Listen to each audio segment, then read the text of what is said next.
What would you say on this program Monday morning if the SEC is shut out of the college football playoff? Blasphemy would be where I would start. And listen, Greeny, are you an Aaron Rodgers fan? I agree with Nick Saban. Of course, he makes sense. And he's not just saying it because he's being parochial. The SEC is the best league in college football. It has 5 of the top 13 or 14 schools. And Nick Saban understands that. And on top of all that, he would have beaten the number 1 team in the country. The 2 biggest wins of this year after that happens, assuming it does, would be Michigan over Ohio State and obviously Alabama over Georgia. So I completely agree, and I think he is dead on here. What do you think, Des? If Alabama beats Georgia, should there be no discussion? They're in.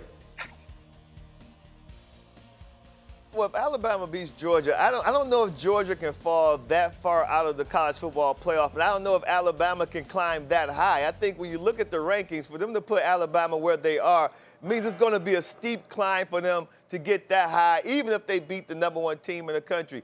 Georgia, on the other hand, I believe because they're at the number 1 position, I don't see them falling all the way down to number 5. So I think Georgia still has an outside chance of getting in. And it also depends on what else happens with the other teams ahead of Alabama, too.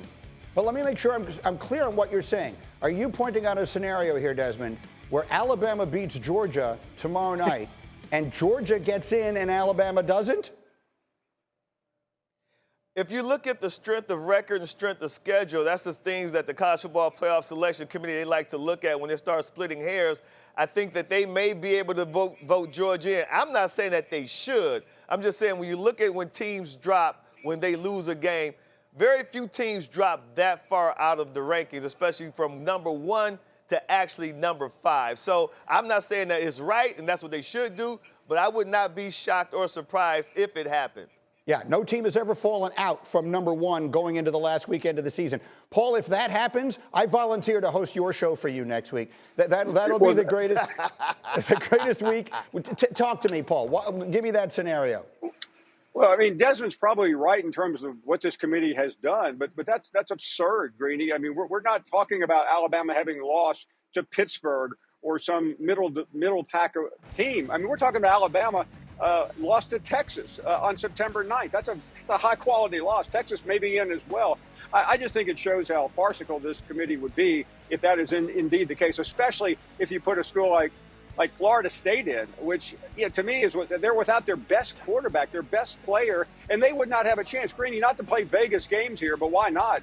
I mean, right now, the disparity between Florida State and Georgia, the disparity between Florida State and Alabama is between about an 8 and 15-point spread, depending on which school it is. And to put Florida State in over that would be like another TCU. We'll snore through the end of one of those games because it would be such a blowout. So, but Paul, let me ask you then this way, just to sum up this topic. Would you say there is a better chance of the SEC getting in 2 teams or no teams on Sunday? I think it's better that they get 2. I don't think that will happen, but I think the odds of the SEC being shut out is just insane. And I know people around the country are going, come on. I mean, how many times do we have to hear this from the South? But I mean, I live this every day of the week, and I know the difference between the SEC, and so does Des. I mean, he's been on a number of SEC campuses, and we just have to quit thinking like groups and this institutionalism and put in the 4 best teams. I know they never do, but I'm going to keep asking for it. All right, Des, very quickly, because I'm running short on time here. I need 2 more from you. If Florida State wins, is there zero question in your mind they should be in? Zero question in my mind. As a player, you have to give these guys what they've earned at that point. And at that point, if they've been able to run the table and they're a conference champion, I don't care if they don't have their best player or not. We've seen the same scenario with Ohio State when they lost their quarterback. So I do believe if they run the table that they deserve to be one of the top 4 teams in the college football playoff. And then finally, tonight's game, Washington, Oregon. If Oregon wins that game, are they in? Should tonight's winner be guaranteed a spot, yes or no? Absolutely, absolutely. You know, Paul talks about the SEC. The SEC as a conference this year has been the Pac-12, meaning they've been the most competitive conference from top to bottom this whole college football season. So because they're coming from the most competitive conference, I believe that they should be in the college football playoff, hands down. All right, Paul, I know that you once again have altered your travel plans. I can see everyone. Hey, Go ahead, Greeny, Paul. by the way, we started 3 p.m. Monday in case you want to fly down. Listen, if that happens, if I'm telling you right now, if Alabama beats Georgia and then Georgia gets in and Alabama doesn't, just put Paul Finebaum in every Hall of Fame that has ever existed. That'll be the greatest broadcast in literally.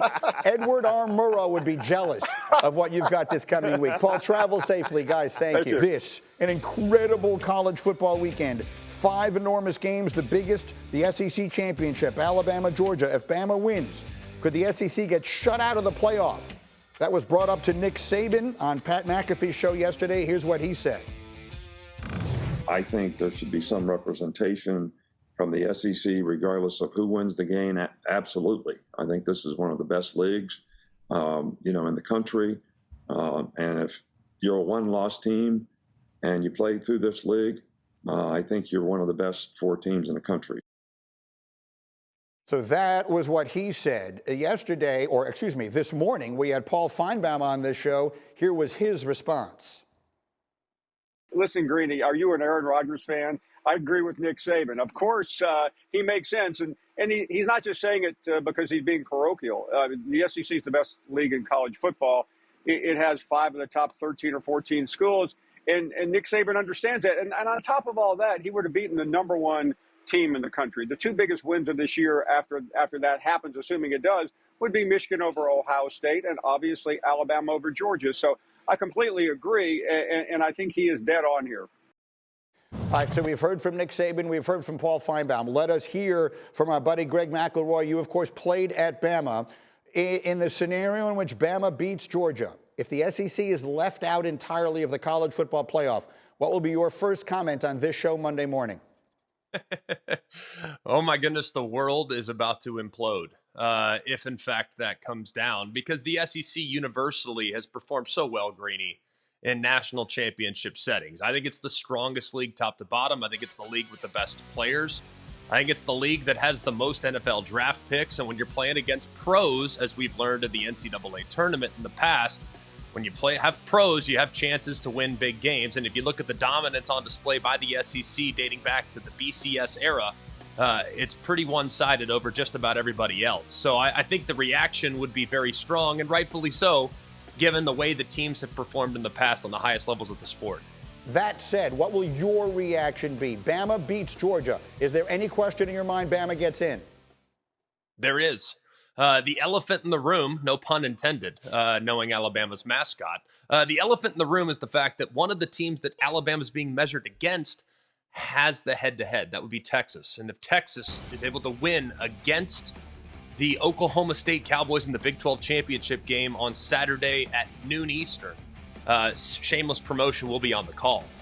So if Texas is able to win that game, they have the head-to-head against Alabama. They went to Tuscaloosa in week 2 and won the game. And if the committee always takes, their goal is to put the 4 best teams, but they don't do that, Greeny. They take the path of least resistance, the path that's easiest to justify. They can tell me all they want about, well, it's the 4 best teams, it's the 4 best teams. Well, your actions speak so loudly, I don't hear what you say. And frankly, what they've shown me over the last 10 years is they'll put the 4 best teams based on what they can justify. And I think Texas beating Alabama in Tuscaloosa is very easy for people to grasp and comprehend. So I think Texas would have the edge over Alabama based on what the committee's done to this point. Let me give you another scenario. Desmond brought this up this morning.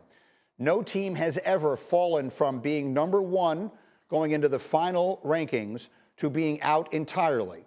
So Georgia right now is number 1. Desmond brought up a scenario where Alabama beats Georgia tomorrow night in the SEC championship game, but Georgia still gets in and Alabama doesn't. What would be your reaction if that happens? The committees that's a ludicrous thought by Des. I love him to death, but that's ludicrous because the committee over the last 4 weeks since Halloween, that was the first committee playoff rankings that was released. Since Halloween, Texas has been in front of Alabama. They've been 7, Bama's been 8. Whether you agree with that or not is perfectly fine, but the committee has already shown us that head-to-head matters. So, in the event in which Bama beats Georgia, Bama will likely be ahead of Georgia in the final rankings that the committee gives us. Now, is Alabama 4? Is Alabama 5?